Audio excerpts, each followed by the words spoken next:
Dinas Ketahanan Pangan Pertanian wan Perikanan Banjarmasin memastikan hewan ternak nang masuk ke Banjarmasin aman dari serangan virus penyakit mulut wan kuku. Memastikan warga kada khawatir mengkonsumsi daging kurban nanti. Maka dilakukan berbagai upaya terkait penanganan hewan ternak tersebut, diantaranya memeriksa kesehatannya.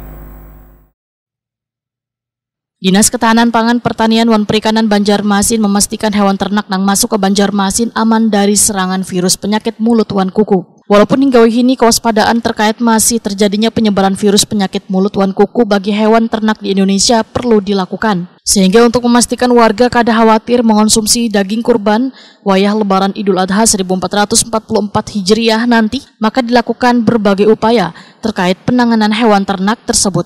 Di antaranya memeriksa kesehatannya. Demikian dipadahkan Kepala DKP 3 Banjarmasin Muhammad Mahmud.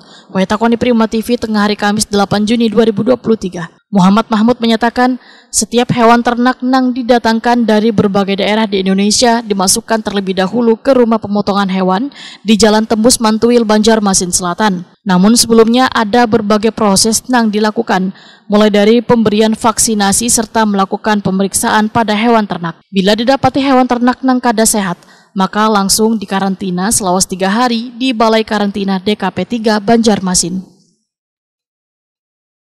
Kalau stok itu kan ya memang kan dari awal tadi kita nggak ada pmk, sekarang kan masih pmk ya sebenarnya, cuma masih berkurang, tapi tetap diwaspadai untuk pmk, cuman sudah kelonggaran karena sapi yang didatangkan dari luar kota maupun luar pulau itu sudah dilakukan vaksinasi terhadap sapi tersebut. Juga kalau dari luar pulau itu kan di tempat daerah sapi itu sudah dilakukan vaksinasi, juga karantina ada hasil lab yang sampaikan kita untuk kalsia yang masuk kalsia dan kemudian juga sampai di Banjarmasin itu kan dilakukan oleh Balai Karantina juga karantina selama 3 hari baru disalurkan ke LPH nanti di. Kalau jumlahnya yang ada tahun ini dibandingkan tahun sebelumnya ya kan lebih dari 10%. Kalau kemarin kan kita 2.200 sekarang kan sudah 100 ini 2.200 mudah-mudahan ya cukupin peningkatan kan sapi-sapi masih terus berdatangan dari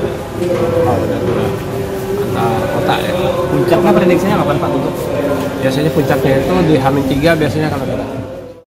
Muhammad Mahmud menambahkan, wahini sudah ada ratusan hewan ternak khususnya sapi nang masuk ke rumah pemotongan hewan Banjarmasin. Sedangkan puncaknya terjadi pada 3 hari sebelum Lebaran Idul Adha.